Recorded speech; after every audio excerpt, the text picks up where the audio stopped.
દાહોદમાં જમીન નકલી અને હુકમો મામલે જમીન દલાલ સહિત વધુ 6 લોકોની પોલીસે ધરપકડ કરી કોર્ટમાં રજૂ કરતા કોર્ટે 10 દિવસના રિમાન્ડ મંજૂર કર્યા છે. દાહોદમાં આશરે 6 મહિના પહેલા જમીન નકલી અને હુકમના આધારે સિટી સર્વેમાં એન્ટ્રી કરાવી જમીનોના પ્લોટિંગનું વેચાણ થયું હોવાનું સામે આવતા 2 પોલીસ ફરિયાદ નોંધાઈ હતી અને નકલી હુકમ બનાવનાર મુખ્ય સૂત્રધાર શૈશવ પરીખની ધરપકડ બાદ તપાસનો દોર શરૂ થયો હતો, જેમાં જિલ્લામાં અન્ય પણ નકલી હુકમો થયા હોવાનું સામે આવતા બીજી 2 પોલીસ ફરિયાદ દાખલ થઈ હતી અને તપાસમાં એક પછી એક દસ્તાવેજોની ચકાસણી પુરાવાના આધારે આજે વધુ 6 લોકોની ધરપકડ કરી કોર્ટમાં રજૂ કરતા કોર્ટે તમામના 10 દિવસના રિમાન્ડ મંજૂર કર્યા છે, જેમાં જમીન દલાલ અને બિલ્ડર તેમજ એને કરાવનાર વચેટિયા પણ સામેલ છે. અત્યાર સુધી પોલીસે બિલ્ડરોની જમીન દલાલો તેમજ વચેટિયાની ભૂમિકા ભજવનાર લોકો તેમજ સિટી સર્વે કચેરીના 2 અધિકારી, જિલ્લા પંચાયતના 1 કર્મચારી સહિત આશરે 22 લોકોની ધરપકડ કરી છે.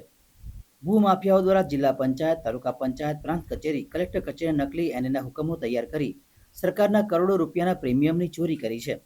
ત્યારે સમગ્ર પ્રકરણ મામલે પોલીસ અને મહેસૂલ વિભાગ ઝીણવટભરી તપાસ કરી રહ્યા છે. ત્યારે આગામી સમયમાં વધુ ખુલાસા થાય તેવી શક્યતાઓ પણ સેવાઈ રહી છે. તાજેતરમાં જે ટીડીઓશ્રીની કચેરી દ્વારા અલગ અલગ 112 સર્વે નંબરોની ફરિયાદ દાખલ થઈ હતી. એ ફરિયાદના અનુસંધાને તપાસ કરતા અને જરૂરી પુરાવા એકત્રિત કરતા આ પ્રક્રિયા દરમિયાન જે લેન્ડના ઓનર છે કે અથવા જેમણે દલાલ મારફતે કામ કરેલું છે કે અન્ય રીતે સંડોવાયેલા છે, આ પ્રકાર અલગ અલગ 6 લોકોની ગઈકાલે રાત્રે અટક કરવામાં આવેલી છે.